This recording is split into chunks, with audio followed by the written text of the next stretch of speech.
Good morning students.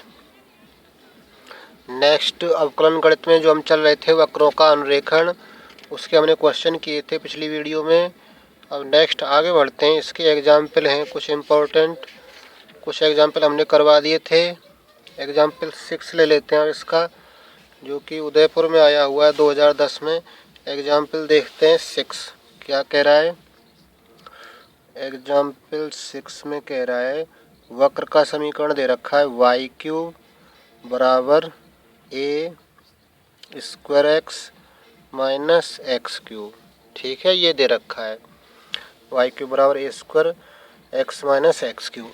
तो इनको इधर ले आते हैं तो क्या हो जाएगा, ये y cube minus a square x plus x cube बराबर में क्या रह जाएगा, 0।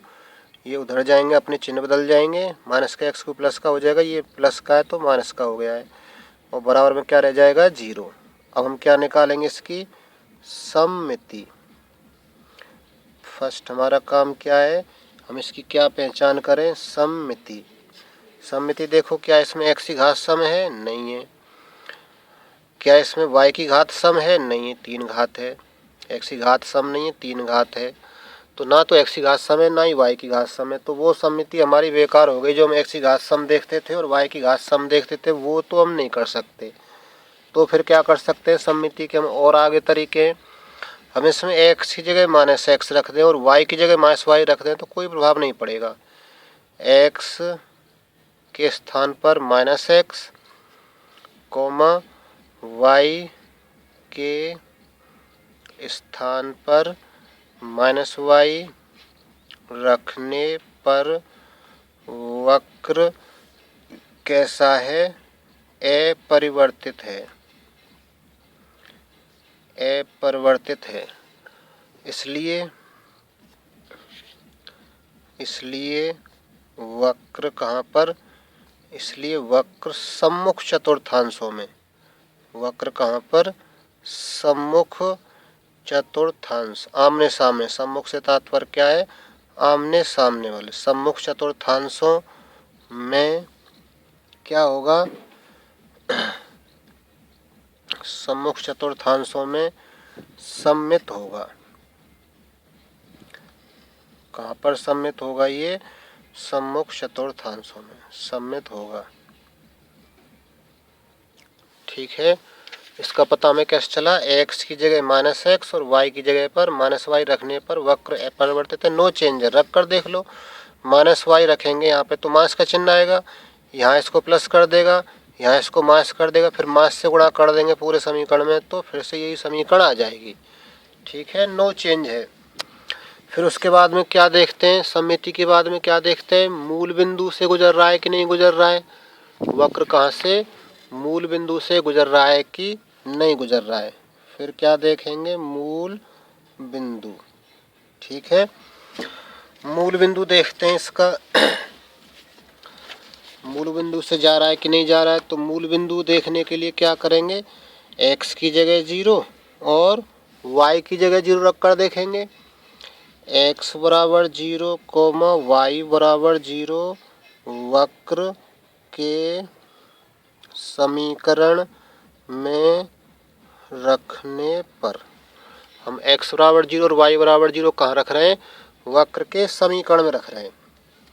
ये रहा वक्र का समीकरण हमारा। y की जगह 0 रख देंगे, ये 0 हो जाएगा। x की जगह 0 रखेंगे, ये 0 हो जाएगा। x की जगह 0 रखेंगे, ये 0 हो जाएगा। पूरा 0 हो जाएगा, तो 0 बराबर 0 आ जाएगा।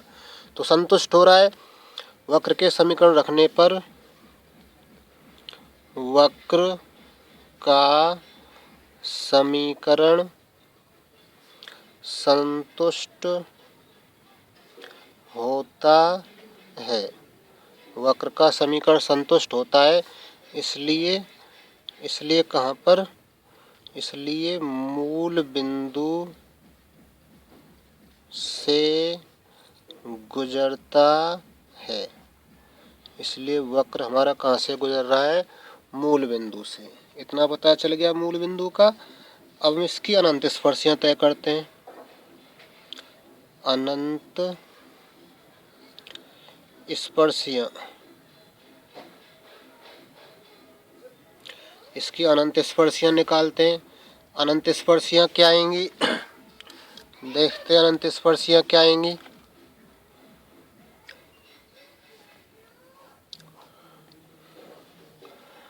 तो अनंत स्पर्शों के लिए हम क्या करते हैं, x बराबर 1 कोमा वाई बराबर m रखते हैं। रखने पर यह वक्र का समीकरण देखेंगे, हाईएस्ट कितनी पावर का है, 3 घात का है, 3 घात का है।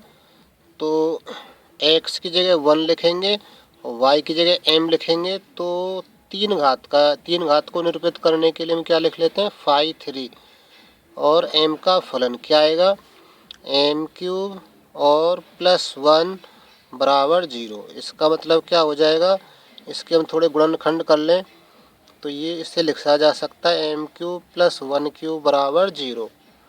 ठीक है, अब क्या होगा, इसको क्या लिखा जाएगा,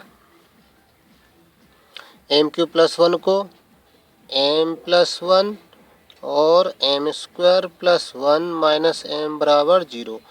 तो यहाँ से m का मान क्या मिला, -1 मिला इससे, और इससे m का मान निकालना संभव नहीं है, संभव नहीं, निकल तो जाएगा लेकिन किस में निकलेगा, वो आयोटा में आएगा, इमेजनरी आएगा। ये कैसा आएगा, ये लिख लेते हैं यहाँ पर इमेजनरी, ये यहाँ पर इमेजनरी आएगा, तो इसलिए हम इसको छोड़ देंगे। इसी से m का मान क्या मिलेगा, -1। ठीक है, m का मान सही मिल रहा है, -1 मिल रहा है। अब हमें c का मान और निकालना पड़ेगा। तो c का मान निकालने के लिए phi 2 की आवश्यकता पड़ेगी हमें।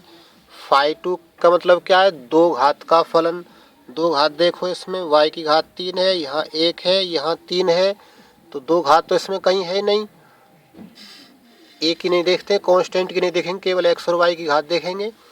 तो phi 2 क्या हो गया हमारा, 0, यानी 2 घात का कोई पद ही नहीं है, तो phi 2 की वैल्यू क्या हो गई, 0। इसलिए जो c लिखेंगे, c का फॉर्मूला क्या है निकालने का, -phi 2 बटे phi 3 का डैश। तो -phi 2 हमारा 0 है बटे phi 3 का डैश, तो इसकी वैल्यू क्या आ जाएगी, 0 ही आ जाएगी। c की वैल्यू, c की वैल्यू 0 आ गई, तो इसलिए अनंत स्पर्शी क्या हो गई, इसलिए अनंत स्पर्शी y बराबर किससे, mx + c से। तो y बराबर m की वैल्यू -1 -1x और c की वैल्यू 0। इसका मतलब y इक्वल टू क्या, -x, y बराबर -x, हमारी ये क्या आ गई, अनंत स्पर्शी का समीकरण आ गया। अब हम देख लेते हैं कि समांतर अनंत स्पर्शी भी होगी क्या। ये तो था हमारा तिर्यक अनंत स्पर्शी के लिए। अब समांतर अनंत स्पर्शी कैसे निकालते हैं, समांतर जो m का वो फॉर्मूला लगता है वो तिर्यक के लिए लगता है, ये वाला जो है वो तिर्यक के लिए गया था। अब समांतर अनंत स्पर्शी की बात करते हैं कि क्या समांतर अनंत स्पर्शी है, हो भी सकती है और नहीं भी। समांतर अनंत स्पर्शी, समांतर अनंत स्पर्शी में क्या करते हैं, एक बार तो x की अधिकतम घात का गुणांक बराबर 0, x की अधिकतम घात का गुणांक बराबर 0, और एक बार क्या, y की अधिकतम घात का गुणांक बराबर 0। ठीक है, x की अधिकतम घात देखते हैं क्या है, कहाँ पर है हमारा वक्र का समीकरण, ये रहा वक्र का समीकरण, ये रहा। x की अधिकतम घात 3, इसका गुणांक 1 बराबर 0 करेंगे। y की अधिकतम घात 3, इसका गुणांक 1, तो यहाँ पर क्या आ जाएगा हमारा, x की अधिकतम घात का गुणांक बराबर 0, इसका मतलब क्या हुआ, 1 बराबर 0, इसका मतलब क्या हुआ, 1 बराबर 0। अब इसमें x और y आए नहीं, तो इसलिए ये संभव नहीं है, इसमें x और y नहीं आए, तो ये मान, ये जो अनंत स्पर्शी हैं जिसमें x और y नहीं है, वो समानांतर अनंत स्पर्शी नहीं हो सकती, तो इसको भी हम छोड़ देंगे। तो हमारी केवल एक ही अनंत स्पर्शी है, कौन सी, y बराबर -x। अब हम इसके कुछ बिंदु निकाल लेते हैं। अब क्या निकाल लें, बिंदु तथा क्षेत्र। बिंदु तथा क्षेत्र के लिए हम उस समीकरण को दोबारा से लिख लेते हैं। क्या है हमारे पास में समीकरण? समीकरण को देख लेते हैं क्या है। वक्र का समीकरण क्या है? वाई क्यूब और कितना बराबर है a square x minus x cube. ठीक है, अब इसके बिंदु बना लेते हैं यहाँ पर। एक्स के मान और वाई के मान। एक्स के मान देखते हैं क्या रख सकते हैं, वाई के मान देखते हैं क्या निकल के आ सकते हैं। एक्स का मान 0 रखेंगे तो वाई का मान 0 आएगा। एक्स का मान क्या रखेंगे? एक्स का मान 0 लिखेंगे इसमें, तो ये 0 और ये भी 0, पूरा 0 हो जाएगा, तो वाई का मान भी क्या आ जाएगा? 0। अब एक्स की जगह कुछ और रखते हैं। एक्स की जगह अब रख देते हैं इसमें ए। ए से पहले हम क्या रखते हैं? AY2। याद हो तो ए से पहले क्या रखते हैं? AY2। AY2 रखेंगे यहाँ पर। AY2 रखेंगे तो रफ में हल कर लेते हैं। AY2 यहाँ रख रहे हैं तो ये हो जाएगा ए क्यूब बटे 2 माइनस ये क्या हो जाएगा? ए क्यूब बटे 8। तो इसका एलसीएम क्या आ जाएगा? 8 आ जाएगा। यहाँ पर कितना हो जाएगा? 4। तो ये हो जाएगा 4a क्यूब माइनस ए क्यूब। तो ये कितना हो जाएगा? 3a क्यूब बटे 8। इधर हमारा क्या है? वाई क्यूब है, तो इसका घनमूल करेंगे तो क्या आएगा? a का घनमूल तो a और 3 का घनमूल और बटे 8 का घनमूल 2। घनमूल के लिए यहाँ 3 लिख देते हैं, 3, और घनमूल के अंदर भी क्या है? 3। ठीक है, और a बटे 2। फिर a रखेंगे तो क्या हो जाएगा? 0। नेक्स्ट अब हम इसमें 2a रखें। 2a रखेंगे तो क्या आएगा? 2a रखेंगे, x की जगह क्या रखेंगे? 2a। 2a रखो, इसमें रख कर देखते हैं तो क्या मिलेगा। यहाँ पर हल कर लेते हैं। वाई क्यूब बराबर क्या आ जाएगा? 2a रखो इसमें, ये हो जाएगा 2a क्यूब माइनस कितना? 8a cube. तो कितना बच जाएगा? वाई क्यूब बराबर आ जाएगा कितना? कितना हो जाएगा ये? माइनस के 6a क्यूब। तो y बराबर क्या हो जाएगा? यहाँ से y बराबर हो जाएगा माइनस का घनमूल, घनमूल माइनस ही आएगा। 6 का घनमूल नहीं पता तो 6 पर हम घनमूल चिन्ह लगा देंगे, और a क्यूब का घनमूल क्या हो जाएगा? a। तो हमारा ये निकल के आएगा माइनस का और कितना? क्यूब और अंडर रूट 6 और a। ठीक है, हमारे ये बिंदु काफ़ी, यानी से हमारा काम बन जाएगा। क्योंकि ये वक्र कहाँ पर सम्मित है? सम्मुख चतुर्थांशों में सम्मित है। तो हम केवल धन वाले ले लें तो ऋण वाले ऑटोमेटिक निकल आएंगे। ठीक है, जैसे हम चाहे तो 3a पर भी निकाल सकते हैं, लेकिन इतना ही काफ़ी है। 0 पर AY2 पर a पर और 2a पर y के मान निकाल लिए। ठीक है, ये सब का हमारा किसका है? रफ का है। ये सब रफ है। ये सब क्या है? रफ है। ये इतना जो कुछ हमने किया था ये सब हमारा क्या है? रफ है। नेक्स्ट अब हम इसका ग्राफ बनाते हैं, तो देखते हैं ग्राफ कैसे आएगा। ग्राफ के लिए हमें पहले क्या करना पड़ेगा? पेज के 4 भाग करने पड़ेंगे। 4 भाग कर देते हैं।